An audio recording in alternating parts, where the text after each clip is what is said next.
Hi everybody, and welcome to another Outdoor Lifestyle Magazine video podcast. Today we have another great lady designer on our show. So we have a lady designer podcast series, and one of the designers we reached out to, and she agreed to come on our show and talk a little bit about what she does, why she does it, her passions, her inspiration, and show us a little bit about her work, which is really what people want to see. And I'm really pleased to have Janine Bleecker on the show today. Janine runs a company called Rooted Landscape Design, and she provides landscape designs all over the GTA. So without further ado, welcome on the show, Janine. Thank you. Thanks for having me. Awesome.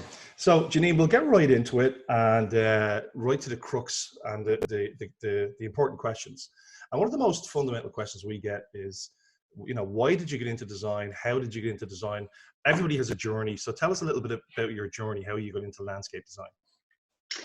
So my journey, I think it's kind of interesting in that I had a career for many, many years. I actually worked for the Canadian Hydrographic Service, making nautical charts, they're called. So those of you boaters out there, we map basically the waters of Canada. And it was it was a really interesting job. I mean, I worked there for many years, nice, comfortable position.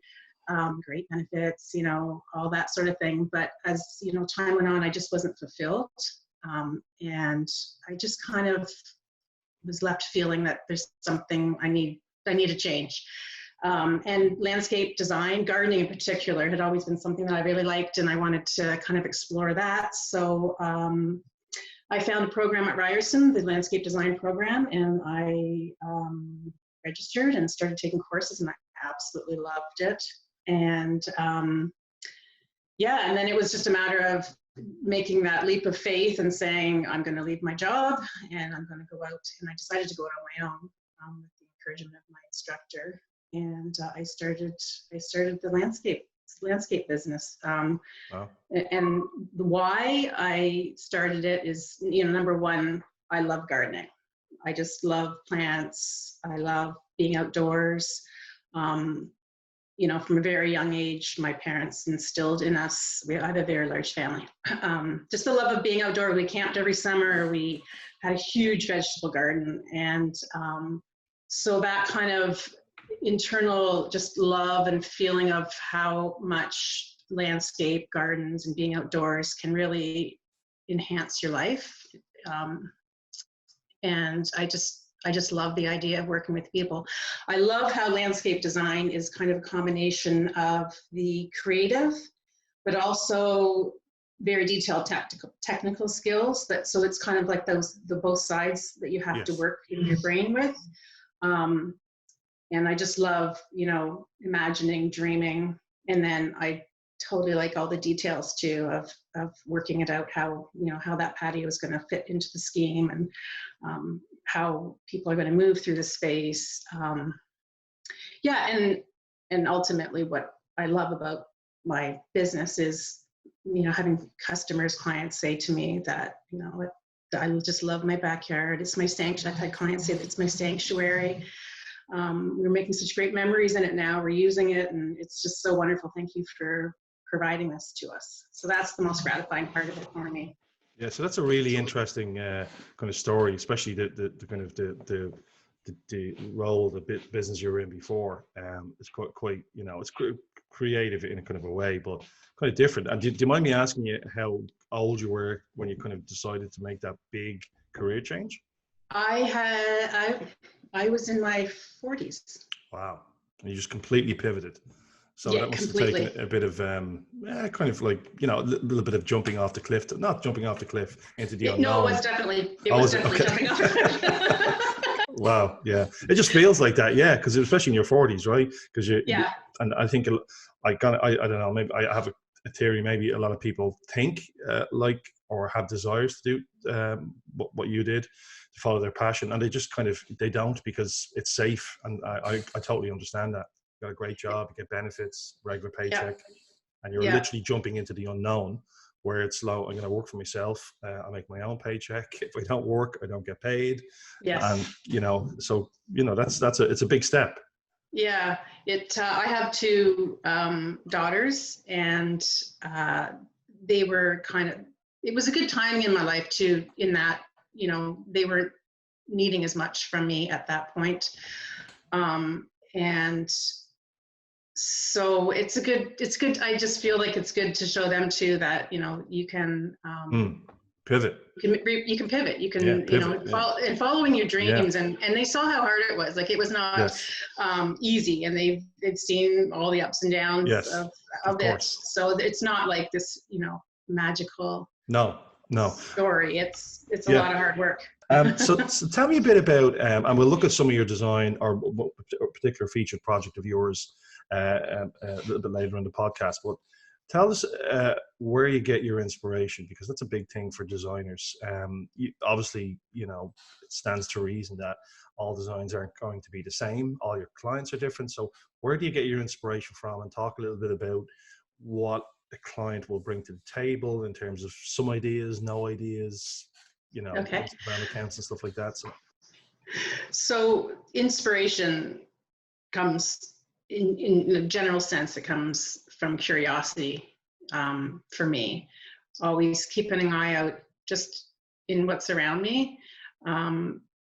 Specifically, I love interior design. I like to follow trends in interior design because the connection between inside and outside has to be there with the landscape design. So, often what's happening indoors, interior, it also moves outdoors too.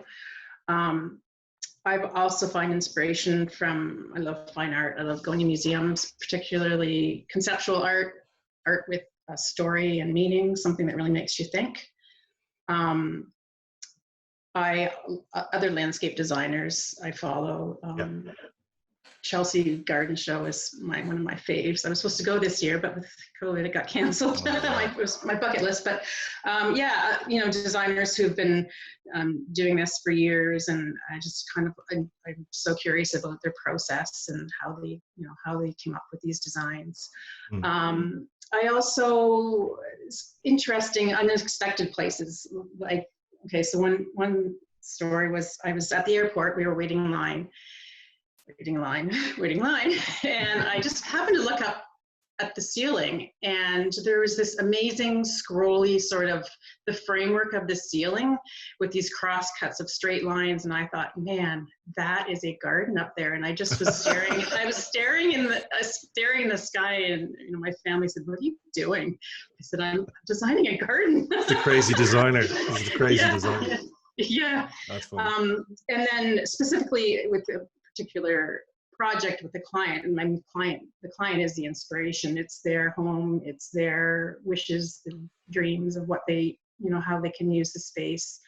So I want to know what their style is and what they want to do with the space, how they see it functioning. Tell me the story of, when you're in your backyard, what are you doing? Are you sitting by yourself? Are you having a large family? Not right now, but how you want to use the space.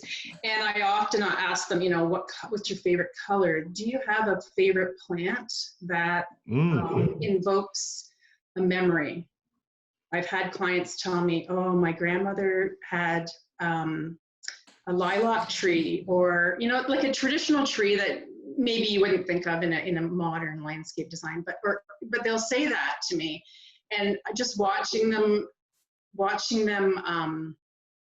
describe, you can see it in them. You can see emotion. That the emotion is there. And I don't care if I don't like that plant at all. I mark it down and I say that plant is going in this design somewhere, because that's for the client. That's the inspiration. The industry is booming. It's doing very, very well because people are now looking to their own space rather than traveling, obviously, or going elsewhere. So talk a little bit about how this year's been for you. Have you been busier this year as the emphasis shifted in terms of what people want? Talk a little bit about that if you can. This year's been very busy. It's been great and also challenging, just as far as getting things done. People have gotten in contact sort of mid-season, not when you would normally want to start a project. You want to start a project, preferably right now in the winter, early New Year, just so that you're ready to go in the spring. So yeah, people were coming at me with, can I get it done this month? I said, Next no. week. I know. Yeah, but the fact that people are having to stay home now, they're, in their home, looking out back, thinking, yeah, you know what, I need to improve this. This is a space I've not used. I want to use. We have to use it. How can we extend season now too? People are wanting to get outside and stay outside as best they can for as long as they can. And that kind of dictates some of the elements that I'm putting into the design, like fire, absolutely, fire tables, that sort of thing, some heat, some cover. Outdoor rooms and stuff like that. Yeah, having that that all covered. It's always been there, but people, I guess, are aware of it now. Whereas before, it was kind of not something that they considered doing. So yeah, and people are excited to be outdoors, and they want to grow produce. Yes, I know. We did it. We grew, in a very small way, but again, something, we should grow some produce, but you never do it. This year was like, we're going to do it. Right? Yeah. And it's easy. I mean, and I think people are learning that it's not that difficult. I mean, you don't have to do a whole, no, it's grow fields. corn. Exactly. But some herbs and some tomatoes, always popular. And then just as this year has evolved, families have learned that their children, it's really good for kids to be outside and just mucking in the backyard, and the whole veggie part of that, learning how to grow things and experience nature, how restorative it is. Everybody's just hammering to get outside and go for a walk. It's absolutely after we were allowed to, and that that made me so happy, because I really believe that gardens, nature is healing. It has a huge power. It's free. It's powerful. It's free it's powerful to experience. It's powerful. Absolutely. Yeah. And so it's just amazing that people are understanding that. I think the importance of public parks, for sure. Yes. Conservation areas, trails. Yeah, absolutely. Yeah. And really understanding how important that is, particularly in a city like Toronto. People need some space, being cooped up in a condo for weeks on end and not even be able to go to a park. It's just because there's not one close by, or anyways, that sort of thing is just absolutely. I think it's a positive of COVID. It is. COVID's been it has, but, and people have passed away, and it's just been horrible aspects of it. But anybody in this industry who we talk to and stuff like that are busy. So that is a positive spin, a positive story. And if people want to hear positive stories at the moment, we get enough doom and gloom, so it's kind of nice. I know. But the whole industry it has evolved and changed, and I feel a lot of trends and aspects of outdoor living have kind of accelerated in terms of people's uptake of them. So, people, to your point, people want to extend the season. So how do we extend the season? Well, we can push further into the fall if we have a nice kind of covered area with a fire, that we can sit at, and it's not balmy, but we can sit there into September, October, maybe even into we're getting some great days in November, right? Yes. This weekend I was looking outside saying, my God, it's like that's gorgeous. Yeah. So I think one of the aspects for me personally is having experienced this year is that I usually kind of I've gotten used to the winter. Obviously, I wasn't born in Canada, as you probably know from my accents. But we've gotten used to the winter over the 8 years we've been here. You go through all the seasons. That's what I love about Canada as well. You get the distinct seasons. But this year, I'm kind of looking out to the backyard and saying, I can't wait for spring. I can't wait for spring because I want to get into the backyard space. I want to do things.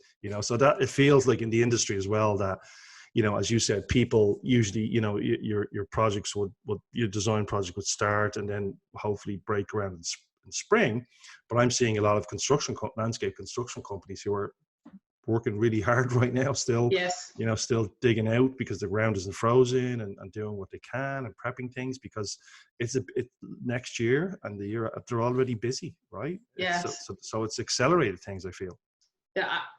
I mean, sorry, let me go again. Contractors are booking into June and beyond right now, so Yes. it's spilling right through what was not, people who couldn't get anything done this year are now looking forward to having next year. So they have it's going to extend. Yeah, exactly.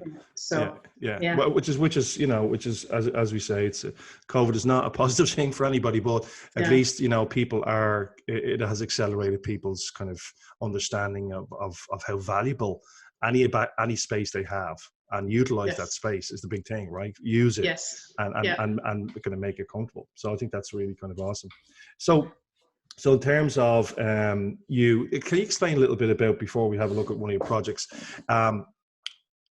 explain what your how you work, I suppose. So we know they're designers, they're design build companies, so they do everything in house from start to finish. They design your project, they build it, and the whole lot.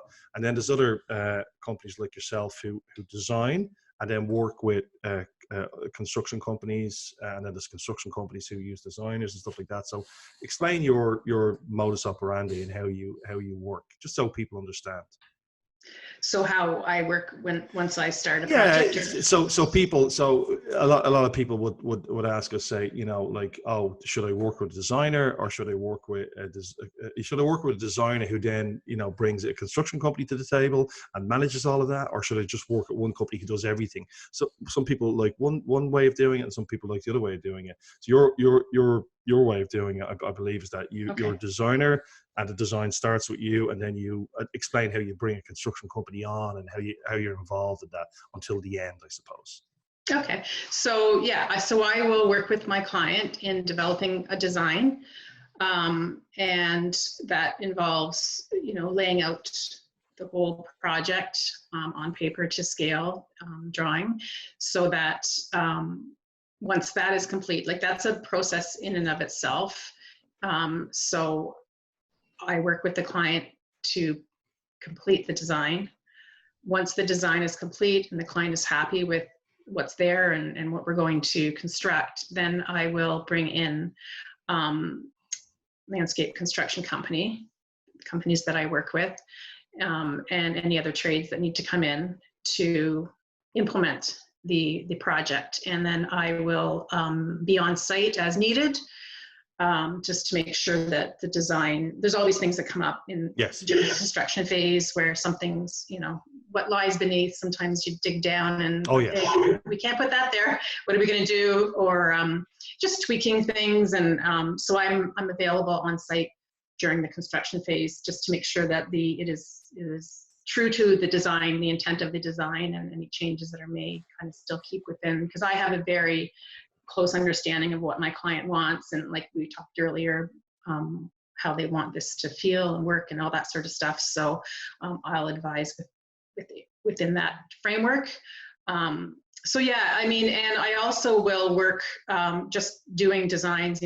What I offer is design service. So if a client wants to just take my design, if they have somebody that they know of and they want to work with, a lot of times people will have a contractor they've maybe worked with before, but they're not a designer. Like, they do the work, they do great work, but they don't know how to put it in place, or what it's supposed to look like. So I'll do the design, and then the client will take that design and work with whoever they want. I prefer working with my contractors, because I know the quality that they provide.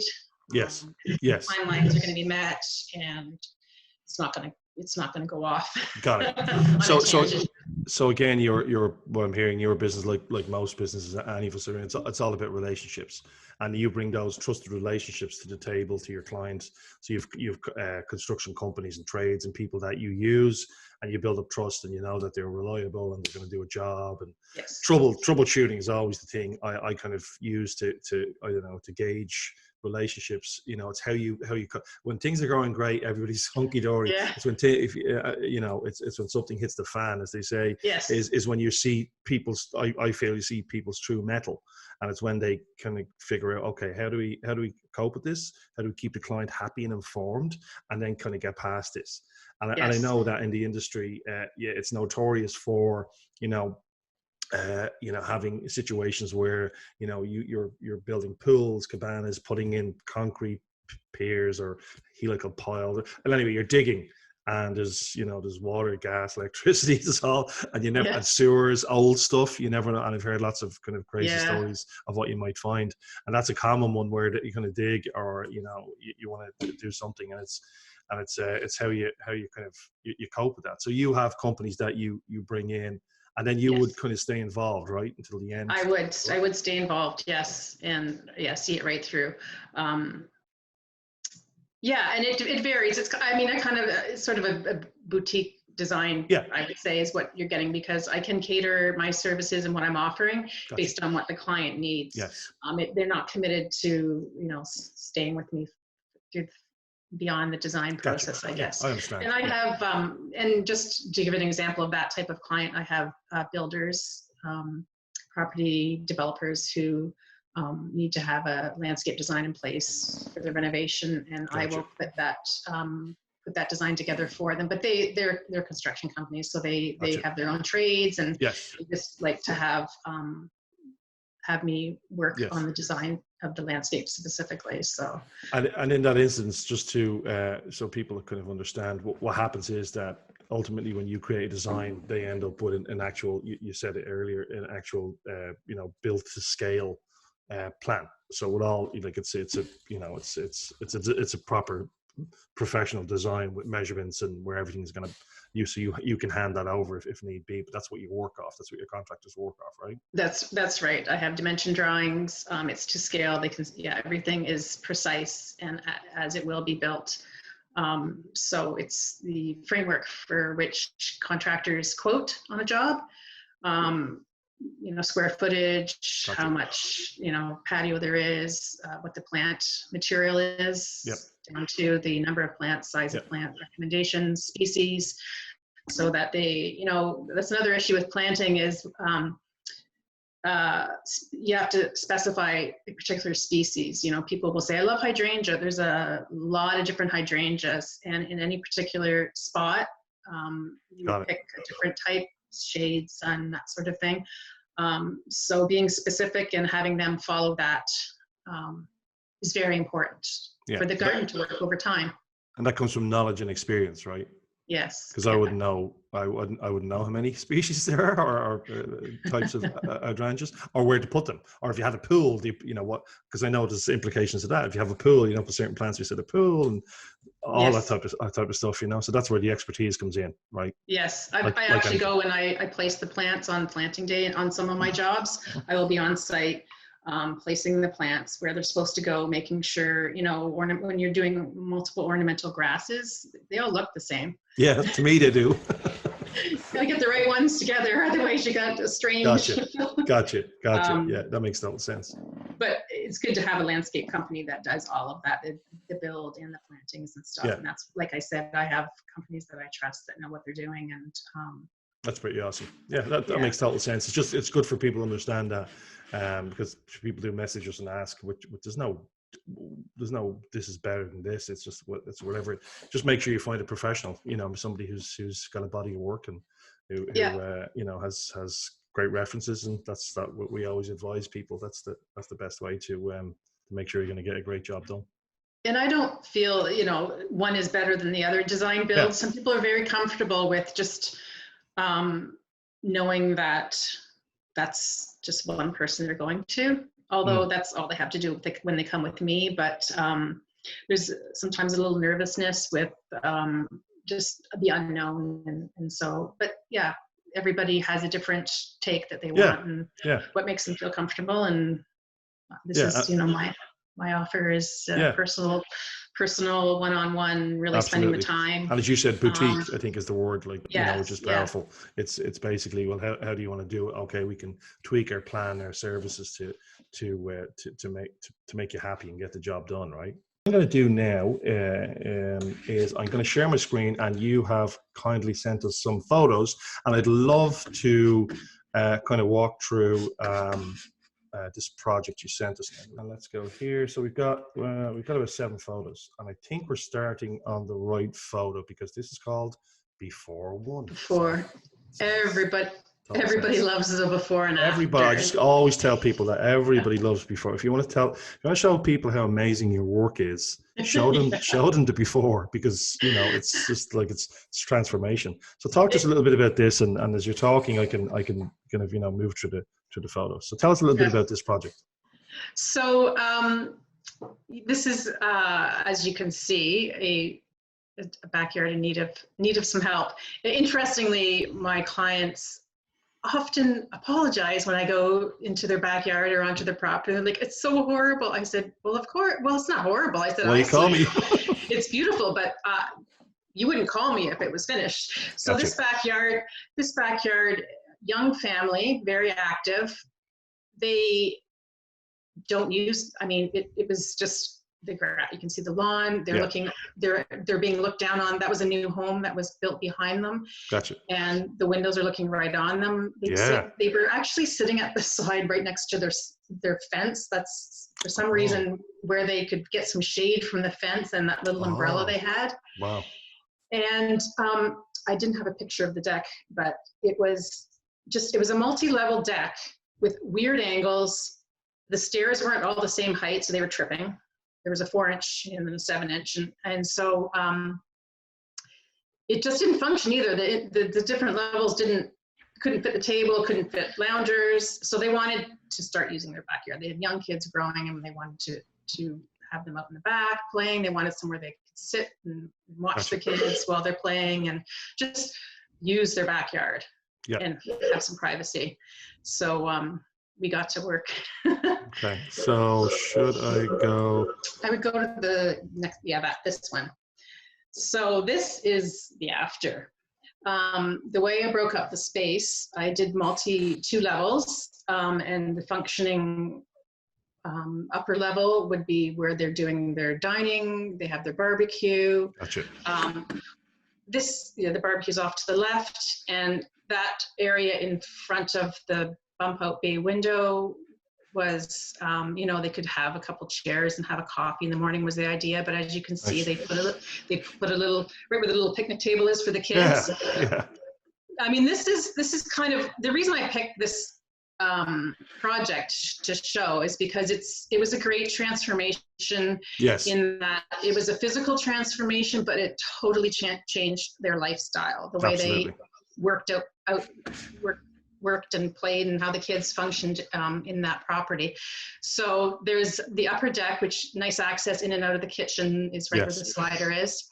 And then some steps down with some tiered plantings with a mix of materials, stone and wood. I always like that mix.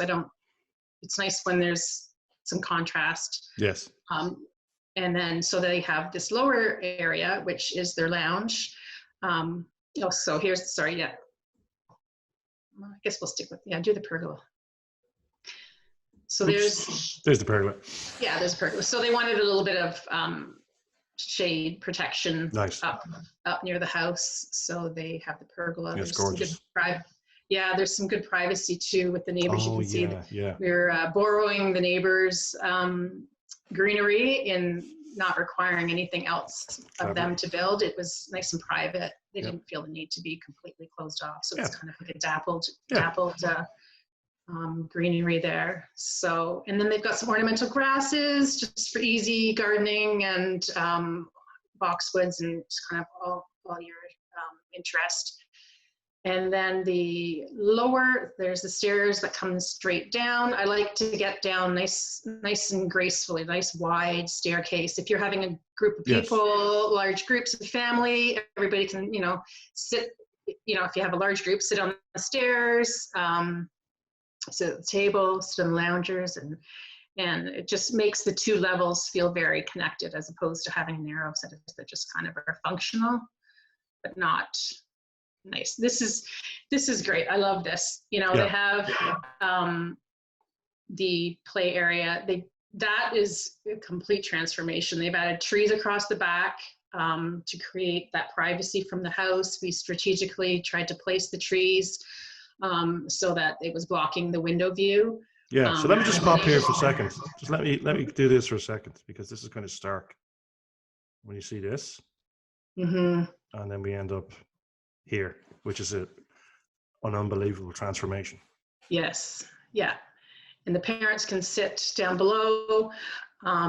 There's raised gardens throughout that patio area where you can see the tomato plants. Yes. The kids have some stand in one of the planters. So it's kind of thinking of how are they going to use it now, and how are they going to use it in the future. So now the raised planters have the kids play in it.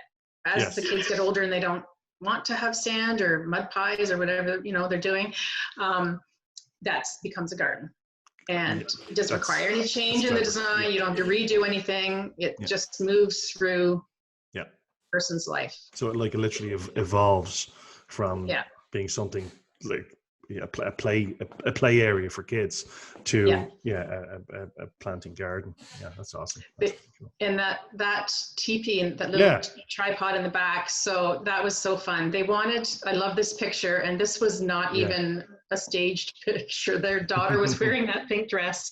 She just happened to she was running around the backyard when I came by to visit, amazing. And she ran in there, and she was just, I don't know, she was just having such a great time, just imagination, play, in there. The color with those pansies. I don't know if they're pansies or where they are. They're coneflowers. Got it. They're beautiful. The pink coneflower. The other thing, the parents really wanted their children to be with nature. They wanted pollinators. They wanted them to have bees and butterflies around. So she's surrounded with nature in that teepee.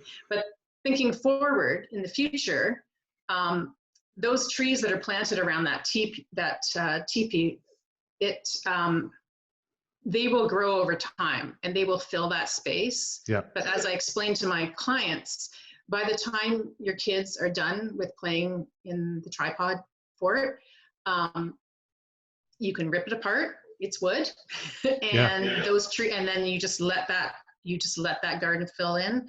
I spaced the trees out so that they would fill in nicely over time, not overwhelmed, but that entire corner will just become garden long after the teepee. And again, that's where we're talking. The transformation is amazing. Yeah, it's a transformation. It's always thinking forward, always thinking, how is this garden going to evolve over time? Yeah, I think people just have such a hard time who aren't designers and haven't got the talents of people like you.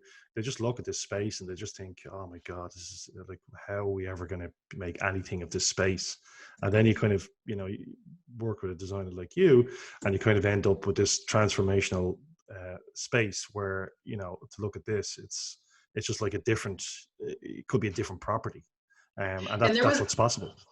Yeah, it doesn't even the same. And the other thing, the clients had mentioned, we'd love to have a pool one day, but we can't afford it, and there's no room. I don't think there's any room.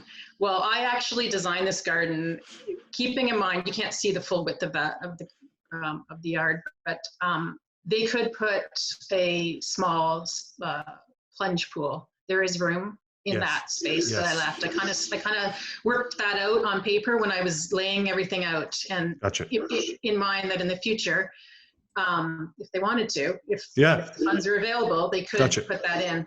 I think that's an interesting trend that a couple of people have mentioned over the past while, is that obviously even on newer builds, the yards are smaller, and but the pool industry, which is obviously very busy these days, I also have kind of pivoted as well to understand that people don't always want 25 feet by 50 foot. It's you don't have to have that kind of Yeah. colossal pool, and you can go for something that's kind of smaller and still very functional for what you need. So I think that's kind Yes. of interesting, and that's a change that's gonna happen as well. And I mean, in this yard, this is not like a massive property, but it's just like No. it's just the right kind of balance between, up at the house, if we kind of look at it here, and then just back to the back of the garden. So I think it's really gorgeous, I have to say. Really beautiful.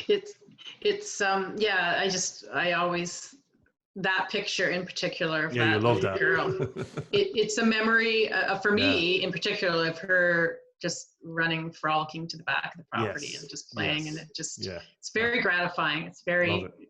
yeah. Yeah, absolutely love it. That's awesome. Okay. Well, what we'll do is we'll post some of the photos. I'm going to stop sharing that now. We'll post some of these photos of your kind of project. I love that before and after, and I'm sure you show that to clients when they're kind of like, oh, trying to visualize. Show them Yes. examples of before. And you're right. Everybody, I don't know whether it's human nature or HGTV are to blame, but everybody loves to see, show me before and show me the after. Yeah, so that's Instant gratification, right? or And the that's what reveal. HGT is. Yeah, but it's not instant. We know No, it I takes know, time. that's the problem. We know it. What?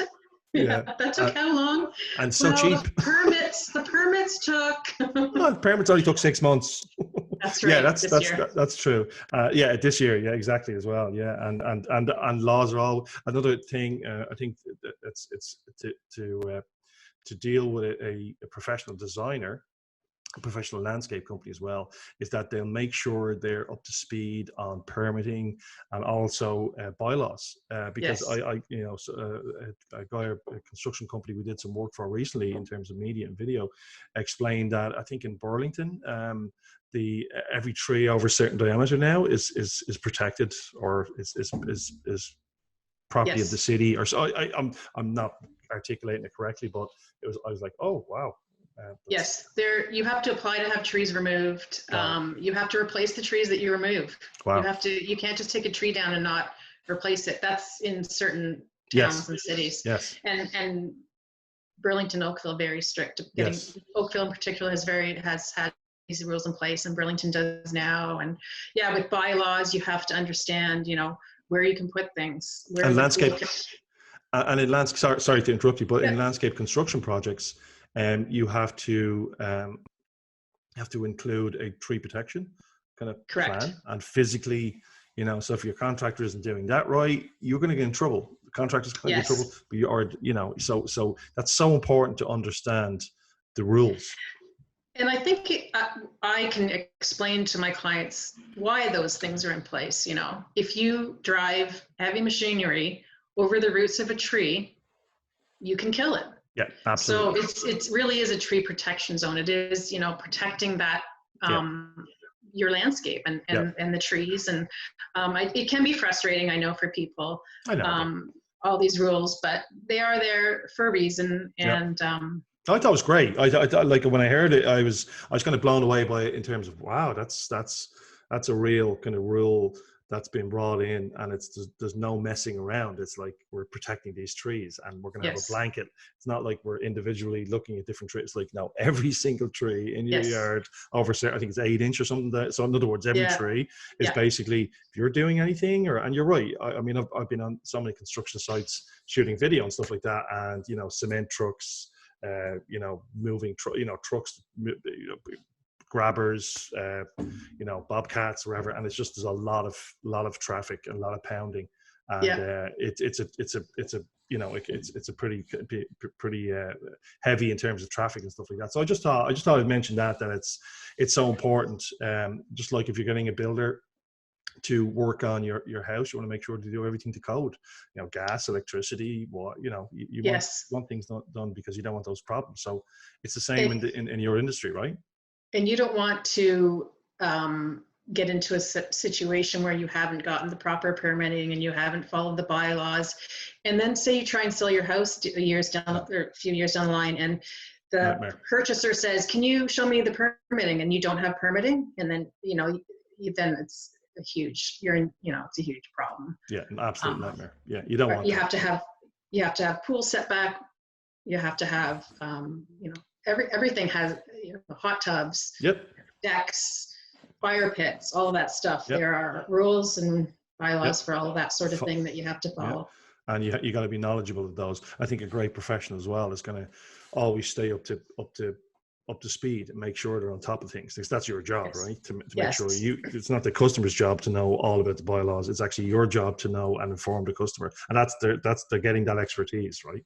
Right. And also my knowing when I'm out of my expertise and bringing in my experts to Great point. advise and help make decisions on how That's a best great to point. proceed. Yeah, absolutely. That's awesome. Well, listen, it's been great to talk to you today. From your journey designing nautical maps to transforming dead spaces in backyards and creating those beautiful spaces, and just understanding how you work. And I hope people kind of listening today, I'm sure they'll really enjoy our chat and hearing about you and what you do. So I want to thank you for your time. And I know you're busy. You're all busy. All the designers and the construction companies are still busy, and I think that's just going to continue for the foreseeable future. And I think it's a great thing, as you said yourself. Thank you very much for having me. It's been great, actually.